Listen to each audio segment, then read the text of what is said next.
Ужасная трагедия в Запорожье. Польша воюет с Россией, а в Беларуси не ждут беглецов. Обо всем этом расскажу подробнее в эфире Нехта. Самое важное и интересные новости. Почему это заседание в формате «Рамштайн» может стать последним?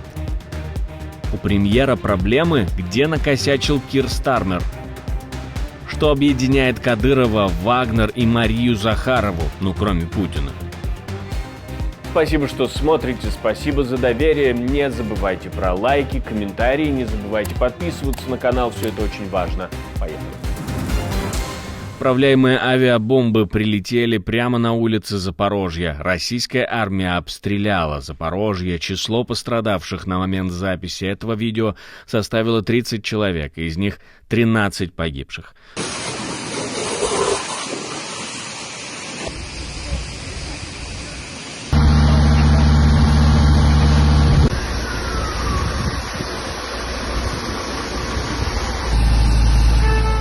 Украинский омбудсман отреагировал на эту атаку тоже, в который раз напомнил, что обстрел мирного населения – это военное преступление. Последнее заседание в формате «Рамштайн» начинается на американской авиабазе в Германии. Заседание контактной группы по вопросам обороны Украины, вероятно, проводится в последний раз именно в таком виде, предполагает министр обороны Польши Владислав Косиняк-Камыш. Он говорит, что новая администрация США, вероятно, предложит другой подход. Ожидается, что на встрече будет присутствовать глава Пентагона Ллойд Остин, для которого это заседание станет последним на текущей должности. Планируется обсудить план укрепления обороноспособности Украины до 2027 года, и США могут объявить о значительном пакете помощи Киеву. Администрация Байдена решила создать фактически на базе НАТО другую структуру, которая бы занималась координацией помощи Украине и дальше, в случае, если Дональд Трамп решит не продолжать помогать Украине, либо не играть какую-то ведущую роль. Поскольку Рамштайн – это, по большому счету, Соединенные Штаты плюс союзники и партнеры, которые помогают Украине, и, естественно, лидирующая роль была и организационная, и с точки зрения той помощи, я говорю, на первом этапе, естественно, с точки зрения стоимости всей той помощи, но самое главное, с точки зрения тех видов вооружений, которые предоставляются Украине. Поэтому новая структура создана на базе НАТО, и мы не знаем, какая будет политика новой администрации, будут ли новый министр обороны настолько активно принимать участие в этом рамштайнском формате, либо они вообще не будут принимать. Пока что мы не будем катать на кофейной гуще. Напомним, что встречи в формате «Рамштайн» проводятся с апреля 2022 года и направлены на координацию военной помощи Украине со стороны союзников. Ранее на таких встречах обсуждались поставки систем ПВО, артиллерии и другого вооружения для усиления украинской армии. А я в который раз напоминаю, что свое мнение по каждому вопросу можно оставлять у нас в комментариях, и нужно даже это делать. Давайте общаться с вами, друзья. Польша ведет войну с Россией, об этом заявил вице-премьер-министр страны. Польша является самой атакуемой страной в Евросоюзе, особенно в преддверии президентских выборов, которые состоятся в июне. Он отметил, что российская сторона, вероятно, попытается повлиять на исход выборов, но Польша готова к этому. Так, в Польsce dzisiaj trwa война с Россией. Да, сегодня в Польше идет война с Россией. Эта война идет в киберпространстве, и об этом нужно сказать со всей определенностью. ГРУ или группа российской военной разведки была специально подготовлена и направлена для проведения здесь дезинформационной операции и диверсий. Была специально подготовлена и направлена для проведения здесь дезинформационных операций и диверсий. По словам министра, правительство выделило значительные ресурсы на кибербезопасность, созданы специализированные центры, такие как Объединенный операционный центр кибербезопасности, который координирует действия с Агентством внутренней безопасности, разведывательными управлениями и полицией. Также планируется укрепить сотрудничество с Государственной избирательной комиссией для обеспечения безопасного проведения выборов. Наша команда существует благодаря вам. Поддержите ее, чтобы мы могли продолжать нашу работу. Премьер-министр Великобритании Кир Стармер столкнулся с критикой по поводу необходимости нового национального расследования деятельности групп, систематически насиловавших детей. Этот вопрос снова всплыл после серии обвинений от Илона Маска, который в своей социальной сети X заявил, что Стармер, будучи директором отдела гособвинения, не смог привлечь к ответственности банды, причастные к сексуальной эксплуатации детей. Премьер-министр упомянул о предыдущих расследованиях. Он прав, расследование сексуального насилия над детьми уже проводилось, но оно не касалось скандала с бандами изнасилованных. На 468-й страницах расследования Роттерхэм упоминается лишь однажды. Уверен ли премьер-министр в том, что нам известны все масштабы деятельности банд изнасилований?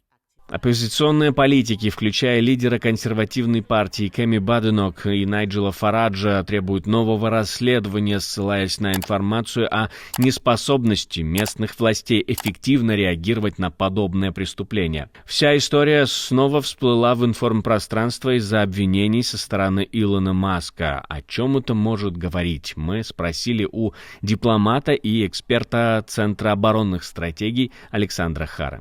Уже были натянутые отношения между европейцами и Маском, поскольку они, естественно, требуют, чтобы эта социальная сеть придерживалась законодательства Европейского Союза и, в частности, не давала возможность распространять такие разъединяющие и агрессивные какие-то нарративы.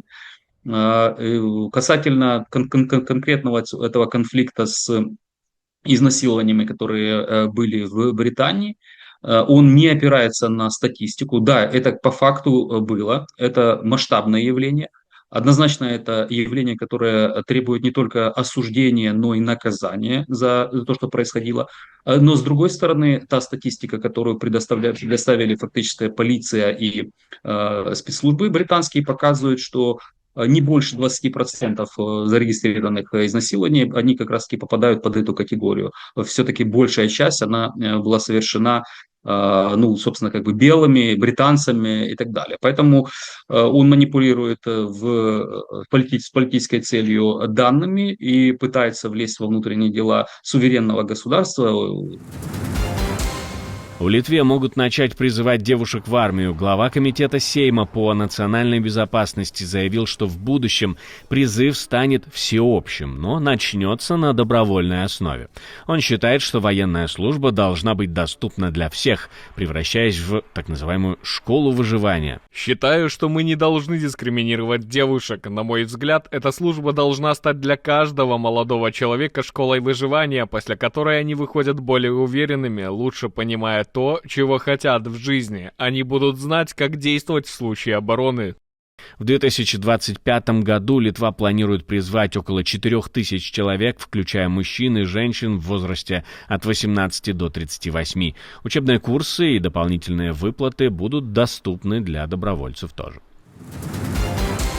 Блогеры Кадыров и Захарова, что их объединяет? Закон о регистрации российских блогеров с аудиторией более 10 тысяч подписчиков действует уже 2 месяца, но значительная часть путинской элиты, так называемой, его проигнорировала. В базе Роскомнадзора до сих пор отсутствуют аккаунты ключевых чиновников, пропагандистов и даже некоторых депутатов Госдумы.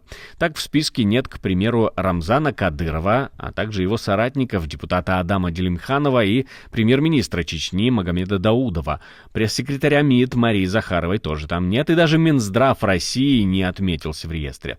Популярных Z-каналов, таких как Ридовка, Царьград, пропагандистки Кристины Потупчик, пранкеров Вована и Лексуса, Рыбаря тоже там нет, канал, который ведет бывший сотрудник Минобороны Михаил Звинчук. Канал, связанных с ЧВК «Вагнер», тоже там нет. Незарегистрированным аккаунтам грозят штрафы, запрет на краундфандинг и публикацию рекламы, блокировка в России, а также невозможность репостов их публикаций другими каналами. Закон, нацеленный на ужесточение контроля, оказался почему-то неудобным даже для тех, кто поддерживает режим. Также планируется укрепить сотрудничество с Государственной избирательной комиссией для обеспечения безопасного проведения выборов.